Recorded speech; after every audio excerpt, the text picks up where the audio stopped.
Hi there, Taurians. Thanks so much for tuning in. I'm Astrogirl, and we're looking at April 18 through the 24th.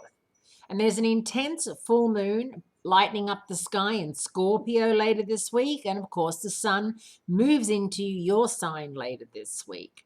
Pluto, the planet that rules waste management, which is kind of like nuclear and anything to do with rebirth and regeneration, is going out of phase for 5 months in Capricorn, your fellow earth sign in your ninth house of higher education, spirituality, and overseas travel.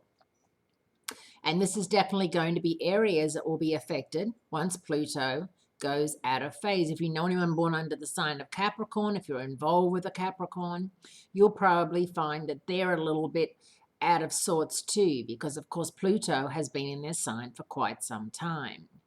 So for those of you celebrating your birthday on the 20th, which is first cab off the rank for Taurians, or the 21st, know that you're very much a cusper, meaning that you're just making it across the line as a Taurus.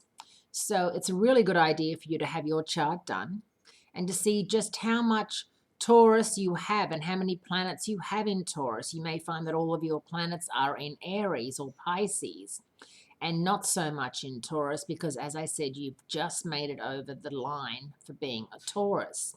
People born under the sign of a cusp sign usually do very well. And I think it's because they don't just lean on that one sign. They have, one foot in one and one foot in the other. Rihanna is a cusper. Drake is a cusper. We also have Russell Simmons, who's big in the music industry. And we have other really successful people. J-Lo is a cusper. And I think it's really vital that if you do consider yourself Aries Taurus, that you read both horoscopes and that you know what's happening with both and see, where you fit in that week. So this week, Pluto's going retrograde. And of course, Mars, the planet of energy, has gone out of phase. And then next week, Mercury, the communicator, goes out of phase in your sign through May 21st. So there's a lot happening, not all of which is great. Mercury retrograde always causes problems. I'm sure that you remember the first one we had in January. This is the second of 4 Mercury retrogrades that we're going to have to deal with this year. Normally it goes out of phase 3 times, but this year it's going out of phase 4 times because it just wants to harass us one more time. And I think May is going to be mayhem.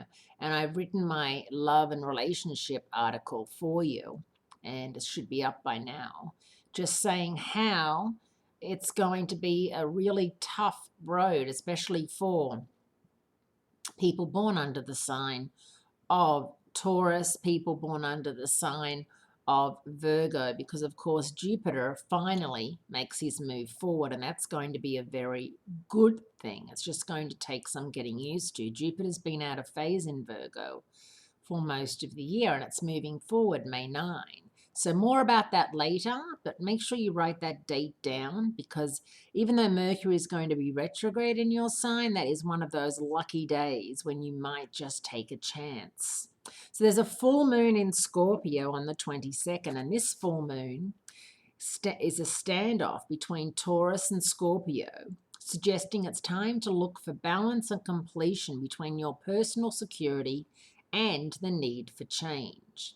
There might be a surprise in store at the end of the week when Venus joins together with unpredictable Uranus in fiery Aries on Friday. Because this Venus-Uranus mixture is both hot and explosive, this might just be the most exciting weekend of your year.